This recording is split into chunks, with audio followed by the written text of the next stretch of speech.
Are you a morning person or a night owl? I am so a night owl. Yeah. It takes me a minute to get started. You know, I've been doing this thing where I'm not drinking any caffeine since last Thursday. Right. Yeah. Why though? Oh, I had a situation with some liver stones. So you're having a health expression. I was having a health expression.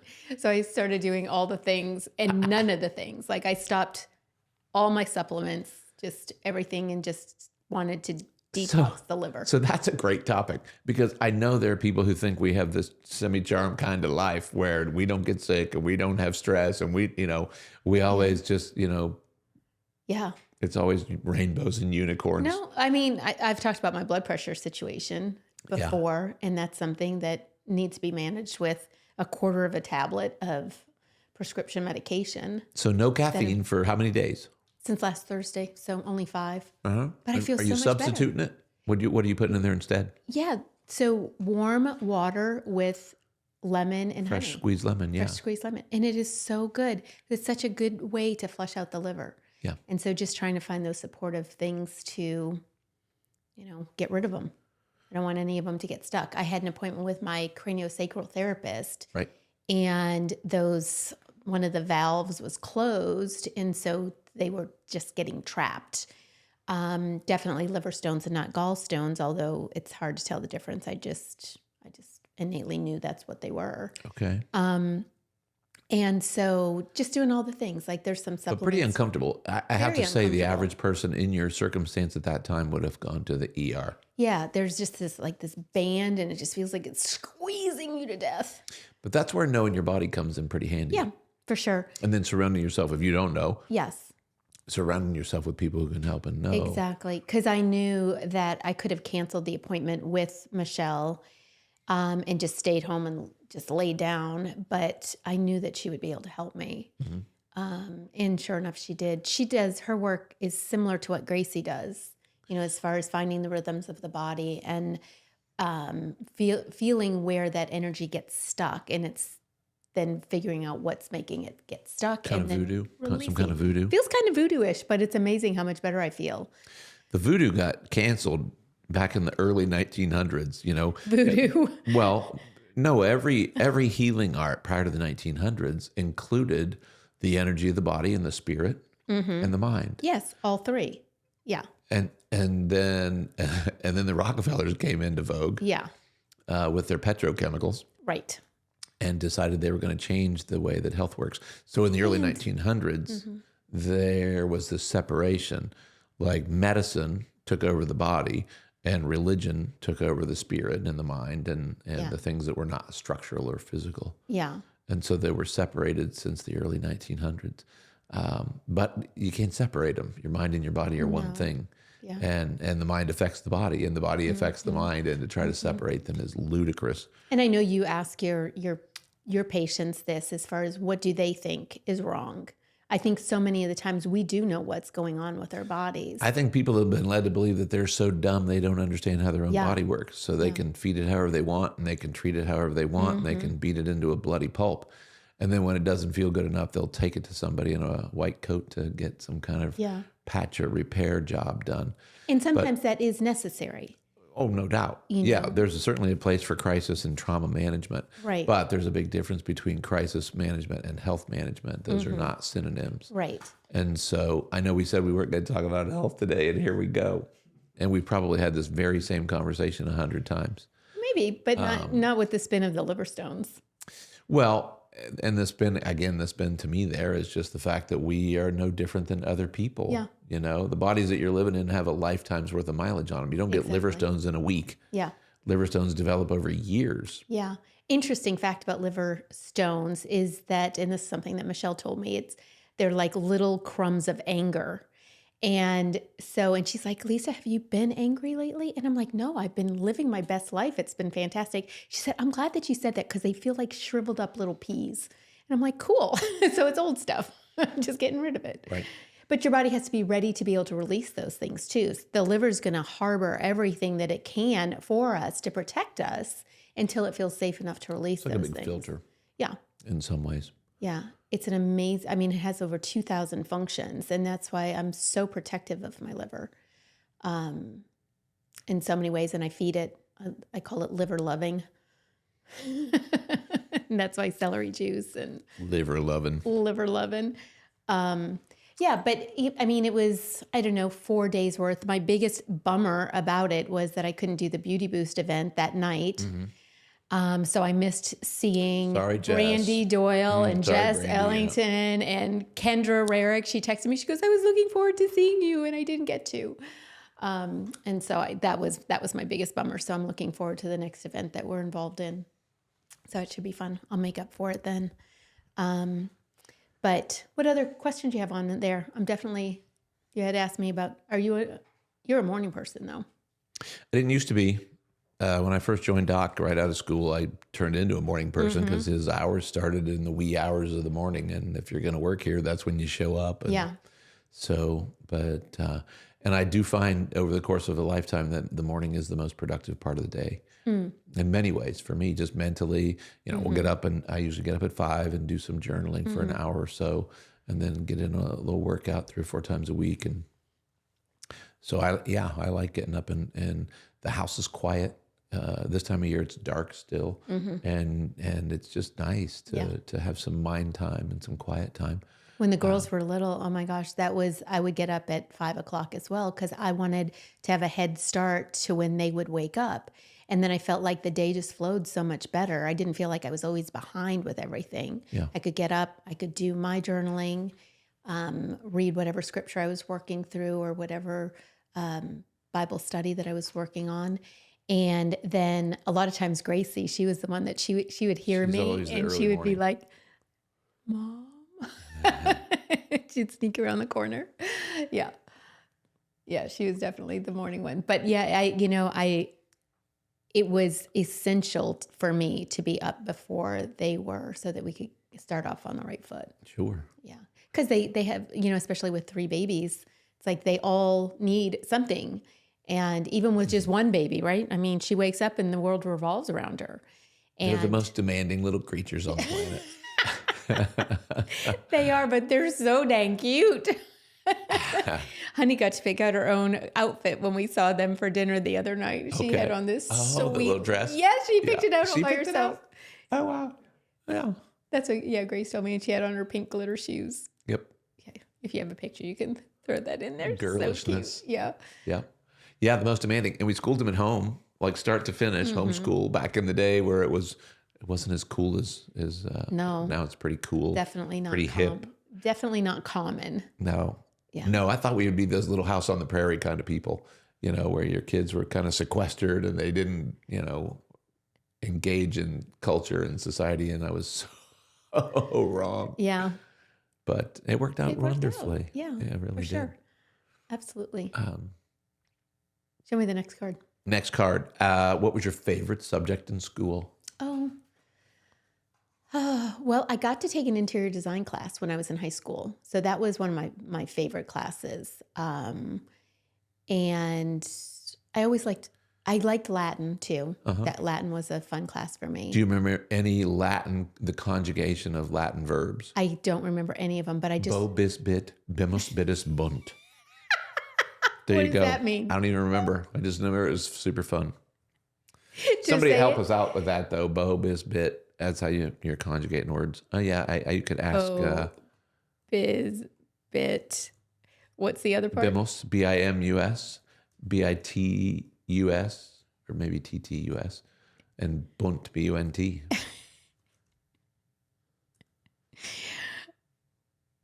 It seems like you are using playful or creative language. Could you clarify what you mean by bo, biz, bit? Yeah, that's AI. What's your favorite book, movie, or TV show? Oh, that is much. You would be better at that than me. No, what's your favorite? If I come down and catch you on the TV, which we don't. Always a cooking show. I was going to say, we could go weeks without having the TV show. on, and then we'll get hooked into something, and it's like 15 episodes of the British baking show. Well, and for me, the only time I watch TV usually, especially if it's more than a couple of episodes at a time, is if I don't feel good. Right. So Thursday, I was like on the couch, and I'm like, okay, I'm putting on the British baking show. And so it was a kids edition, and because that was one that I hadn't seen, and they're so cute. I just love them I don't so like much. You don't like the kids No, ones? they're just, no. Why? I like the grown-up ones. Oh, really? Why, Yeah. babe? I don't know. The kids try too hard. Oh, They're you a little think too so? forward. Not everybody brings their manners. Oh, okay. Do you think the adults do? No, but they have a right to. I mean, they're just salty. Yep. Well, that, and we watched. I like to get hooked into the Cabin Masters. I know. I like to watch Yes. these guys rehab these old cabins or That's these a old good fish one. camps in Maine. And the other one, we watched a movie the other night called The Lunatic Farmer. Oh, yeah. Let's talk about Joel that. Salatin. If you have not seen this, Joel Salatin is a farmer from like cradle to grave. He's a farm guy. Yeah. But he's also using what's today considered very unconventional farming methods that are very, very sound, biblically based, common sense. Yeah. You know, most of the way we farm today goes against the grain. It goes against the planet. It goes against human nature. It goes against animal nature. And he's raising animals and growing crops and managing the land in a way that is very congruent with the harmony of nature and the way God's intended it. Like he moves his cows out of the pasture and then he follows them with he calls them the egg truck or something. Yeah, he moves the chickens every day so the chickens can eat the dung and find the bugs and move the grass. Spread it around and everything. And I'm like, that is so brilliant. And didn't he say that it's like, how many times more? Multiple dozens more. Yeah. For the chickens' health, the way that they lay eggs, but then also just the health of the cows. Absolutely. And how many more that he can have on his property. And they've discovered grasses. They have grasses growing there. It's in Pennsylvania, I think. Was it PA? But yeah, it's worth the watch. Joel Salatin is the lunatic farmer, and they've tried to shut him down or something. Okay, maybe. Yeah. The government's tried to squeeze him out. He's written books. He's just a genius level dude. Swoop, Virginia. Okay. Yeah. Yep. We got hooked into watching Polyface Farm. Polyface, Poly face, Polyface Farm. Right. Many faces. Many Face Farm. Right. Yeah. So yeah, we don't watch a lot of TV, but every now and again we do get kind of hooked in. It's definitely a documentary style, but it's done really well, very engaging and so informative. Yep. Like it will make you think about every bit of produce that you And I have some farming people that we take care of here in the office, and I had one in here today. They farm up in New Carlisle, and he is just a great guy, Mario. We should have Mario on, actually. Okay. Castellano. He's Guatemalan, and his wife is American, and he's been here now. Does he farm conventionally, or is he trying to follow this model? No, he's doing the best he can in a conventional farming situation. Yeah. But I said, dude, you got to watch this. This is amazing. And so, wintertime farmers are prepping.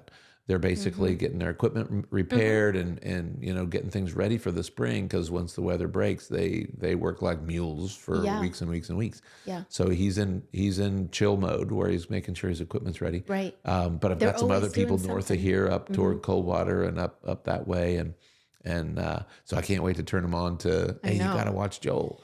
And we've got people who do egg production. I've got several people that have millions of chickens on their property. Millions? Yes, millions. Egg production. Huh. The lady that brings you eggs to the office, how many chickens does she have? No, she's got dozens. Okay. I mean, she's just got a homestead type of farm.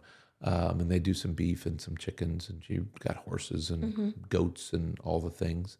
So we've got a few homestead type people and some people with small, kind of hobby farms. Right. But I've got a couple of people who are just mega farmers. I mean, they are generational farmers. So Jeremy Clarkson, that was in England. Yeah. What was the name of that program? Clarkson's Farm, I think. I think it was Clarkson Farm, but he did a great job of letting you know what a hassle it is to be a farmer. Yeah, I mean, those guys take a beating. diddly squat farm. Yes. And of course, everybody there has an English accent, so that makes it even really more fun to watch. watch. You don't watch it with the kids because they get loose with their language. But he's a car guy. Oh, yes, very much. Yeah, he made his money in automotive things and racing and all that. But yeah, he did a great job, several seasons worth of letting you know how challenging it is to be a farmer. It's like the most challenging faith-based. You could do all the work. You could scratch the ground. You can get the seeds in. You can do all the things, but you do not get to determine Is there enough sun? Is there enough water? Right. Is there enough wind? Is there enough, So it's, my hat's off to the farmers, man. They make the world go round. Yeah, they sure do. The other show that he was in was called Top Gear. Yeah, Top Gear. Yeah, that was. And there's a British version and an American version of that. Oh, gotcha. He was in the British version, obviously, of that. Yeah, that was good. I love that. And the other show that we just recently started watching again was The Chosen. Right. And that's so good too. Season, whatever the most Season recent 4. season. Yeah. That is so well done. Oh, so well done. I think there's a season 5 now. We're a little behind. Yeah. We've got to fire up our TV a little more frequently. Well, it's one of those things where it sucks you in so bad, and I would rather watch multiple episodes at a time of it. Okay. Because it's like I just want to know what comes next. Like they leave you hanging at the end of each episode. Well, if you know your Bible, though, it's easy to say, okay, here's what happens just next. having it play out, it's just so, we do know what's going to happen, but it's like you want to see it and you want to live it with them. Yeah. And it's so good. So I like that we were kind of banking the episodes. Now we can watch that whole season. And then when on a 5 snowy is day over, or a cold, rainy night, you could hunker down and get 2 or 3 of them in your belt. Yeah. Yep. So that's another one of my favorites. But what kind of music do you enjoy listening to? What kind of music? Okay, so my favorite, I call it my vacation track. Yeah. Viceroy. It's like dance music. It's like dance music. It's the weirdest thing. I like 80s too, but it's not really dance. Well, it is. I don't know how you describe it. I don't know how you describe it either. It's nightclub music. It's not really dance music. It just reminds me of being in a nightclub. Okay. But when we were down in Los Cabos, the hotel that we stayed at played this out by the pool and actually all through the sound system. And it just, every time he puts it on now, it's like, I just feel like I'm on vacation. And anytime really I want to get my way, anytime I want to make sure things are going the way I think they should go, I just put on that music. And you melt like butter. I know, it is so true. Yeah. And you'll always ask me, what do you want to listen to? But you are so good with all the different genres of music. Like you are really good at it. Like even when we first started dating, you would play your record albums on your vinyl, record. Yeah. And they were always really great. I love music. I wish I was a musician, an actual musician. I know, yeah. But I love music. I think, I have a lot of respect for people who are good at music. Yeah. And music can be used to set a tone and create a mood or a vibe or I love it. Yeah. It's it's healing. Mm-hmm. It's restorative. Mm-hmm.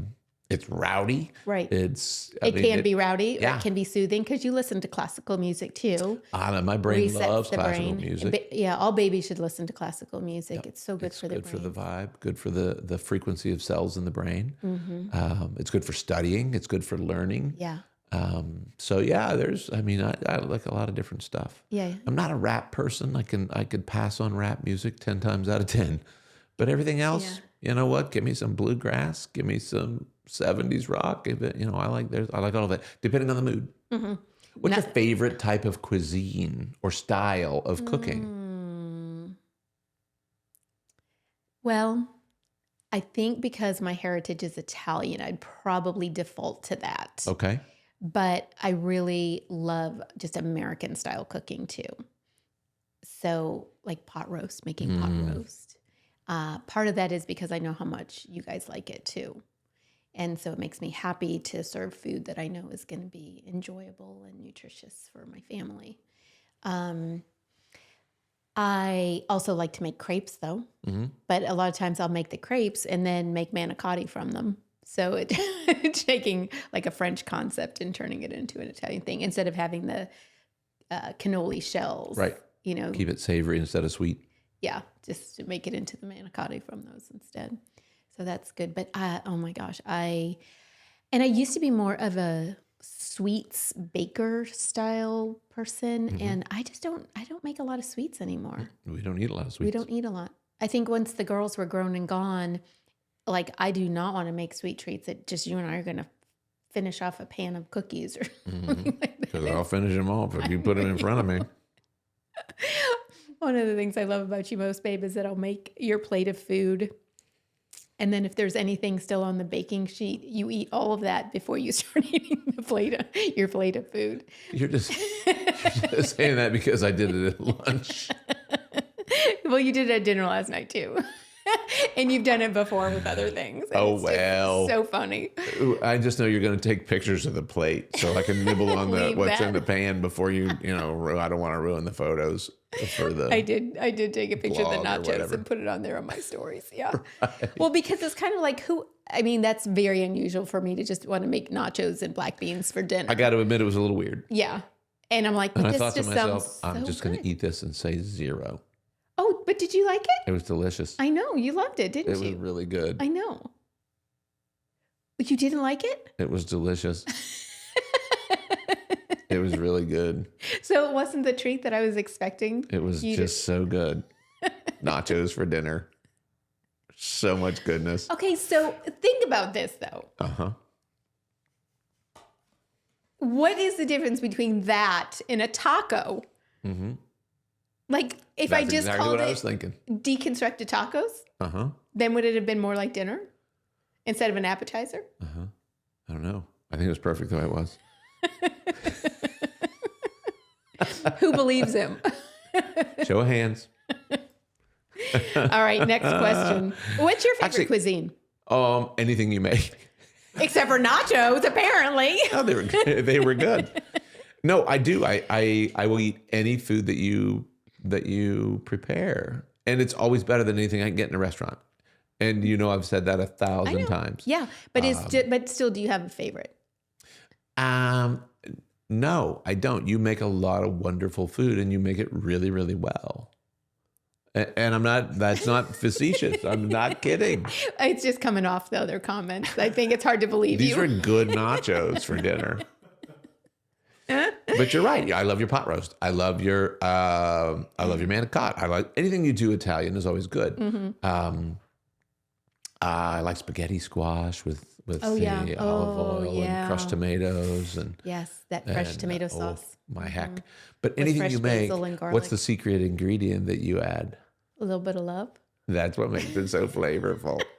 And you know what? Somebody in a restaurant is doing a great job putting food together, but they don't have that. I know. Yeah. And that matters. The energetic, the component of energy in the food matters. Now, it's not every restaurant, because I do think at some fine dining restaurants that we've been to, you can taste the quality of the food. The quality of the ingredients matters 100%. But there's something about those chefs that take ownership of that meal. Like if the chef had a fight with his wife that day, it's not as good. Yeah. Or whatever. Right. But there is a difference between that and just like a chain restaurant. I think they're just kind of doing a job, and to a fine dining establishment, maybe even the owner that's the chef, what they pour into their menu and their meals. You can tell who's got passion in their kitchen. No doubt about it. Yeah.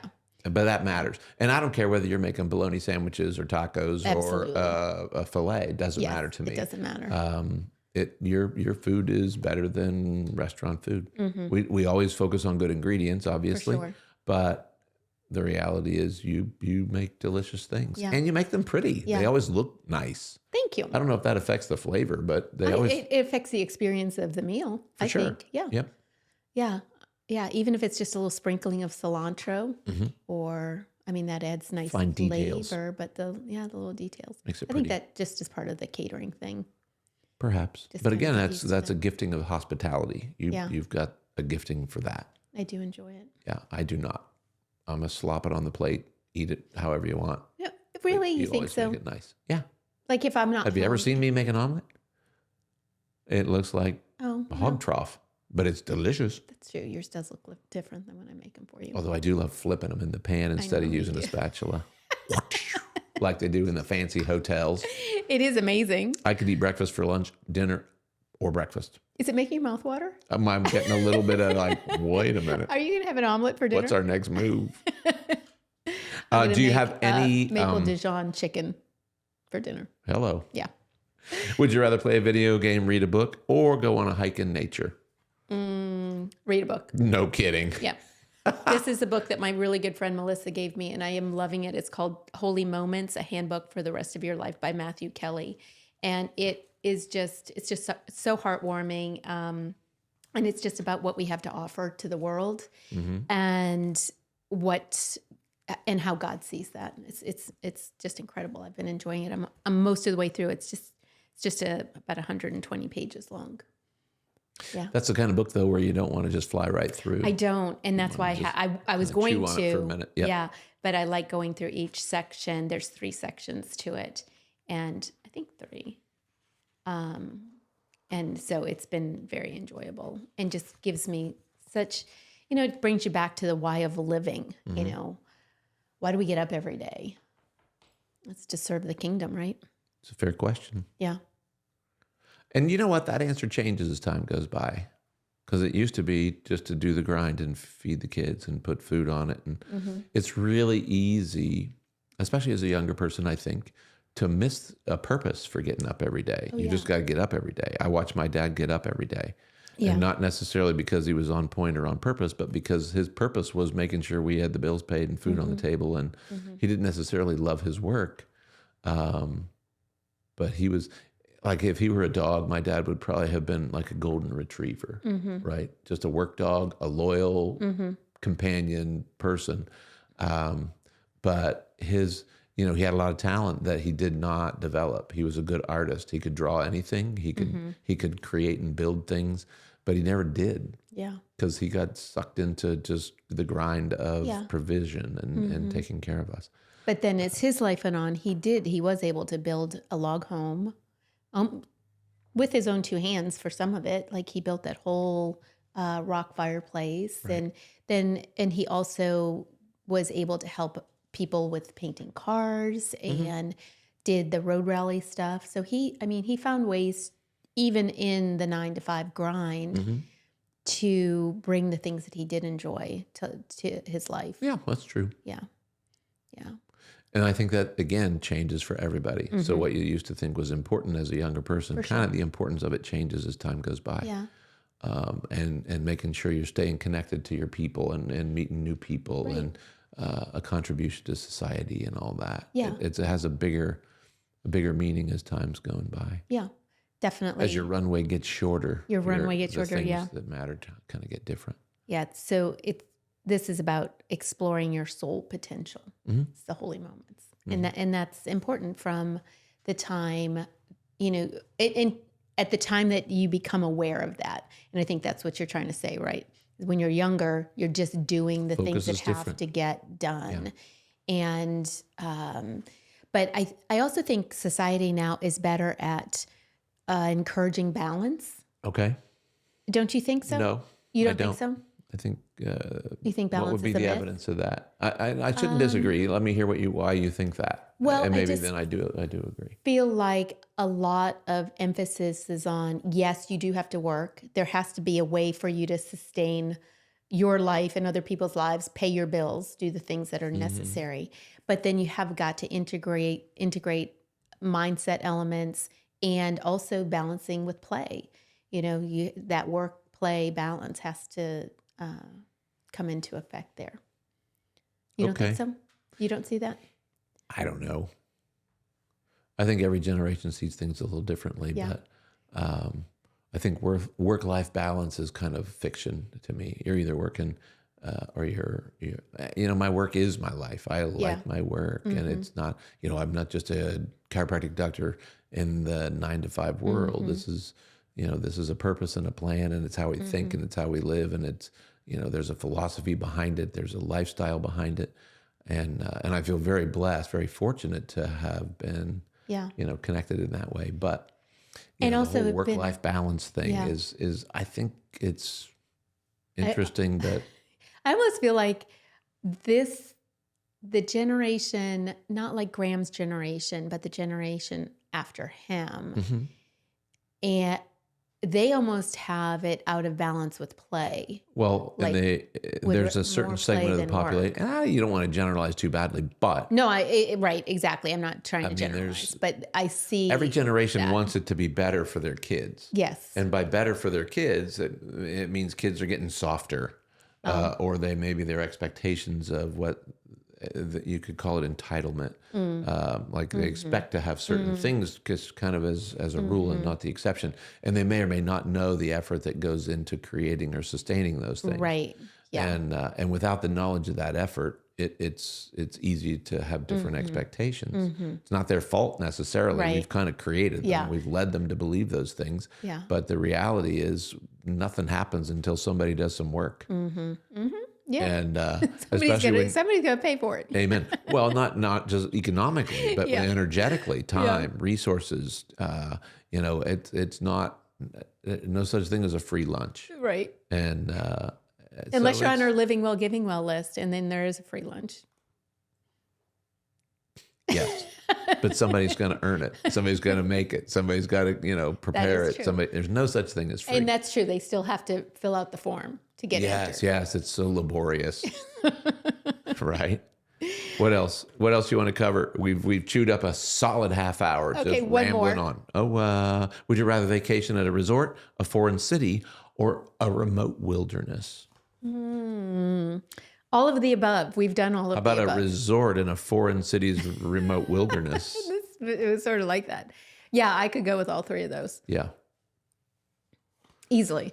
It is fun to go see the world. It is. We live in a beautiful part of the world. I mean, we can go, an hour or two in any direction and be kind of in a fun part of the. Or you could be in the country, backyard. you could be in the city, you could be our Midwestern life is pretty good, I think.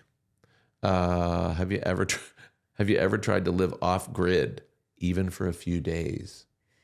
Here we go, bushcraft.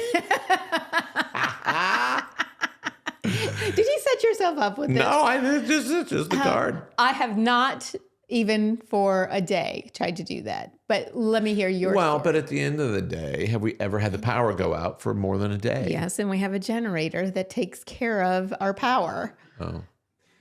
So. No, we don't. Yes, we do.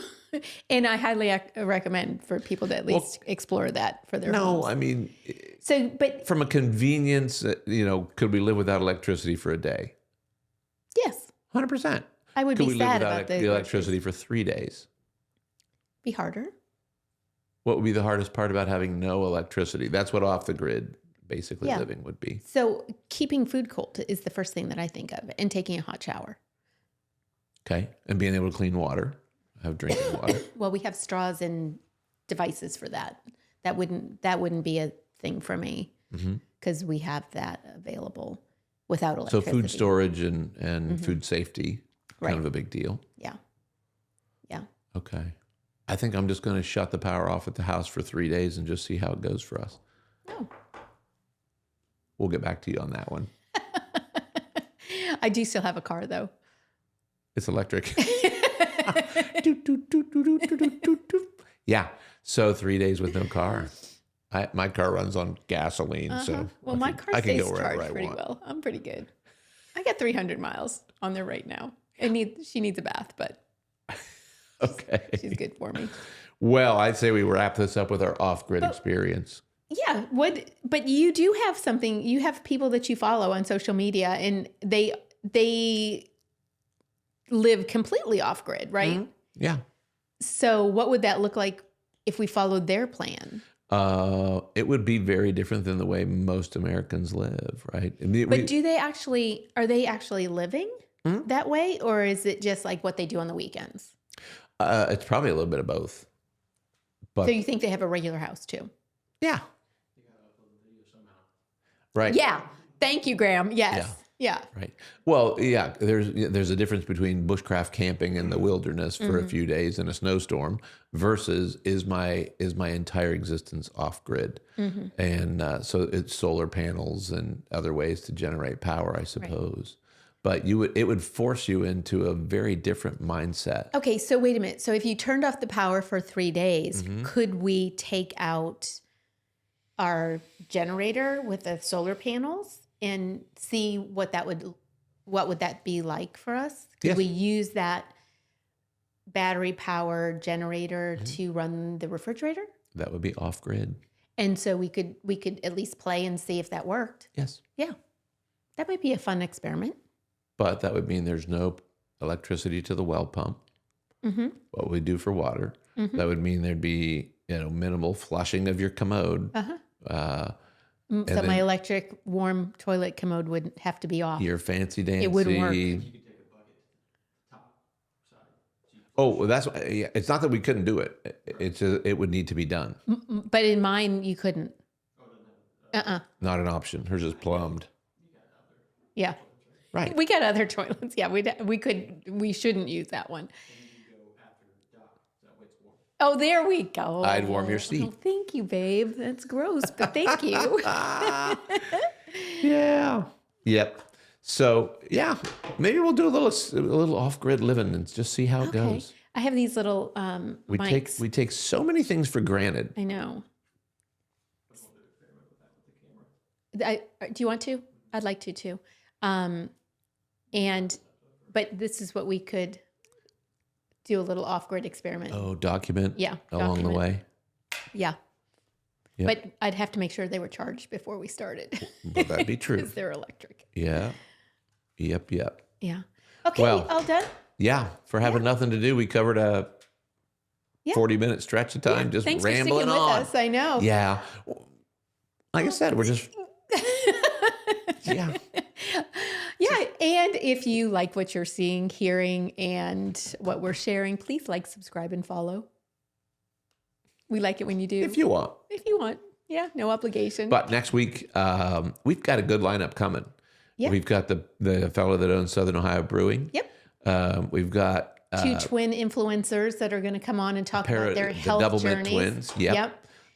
We've got... Is it Megan that owns a cigar shop? Yep. And then also Blue Sky Coffee guy, Matthew. So we've got some cool locals and Miami Valley business people coming, and they should be fun. Yeah. Like we may be firing up some stogies. And they might be intermingled beer in between this one. This one might not go out before that either. Okay. So you may see this after that. Right, exactly. But if it's before, then you won't see us for a while. Well, our commitment is to not drop a Tuesday. And this week we didn't have anybody on schedule. So we can look down the road 5 or 6 weeks and know that every Tuesday is slamming. But this Tuesday was fun. Winging it, figuring it out. Exactly. You're good at it, babe. More fun than we probably ought to be allowed to have. You're the best winger ever. Love you. Whatever. I love you back. See you. Bye. See you next time.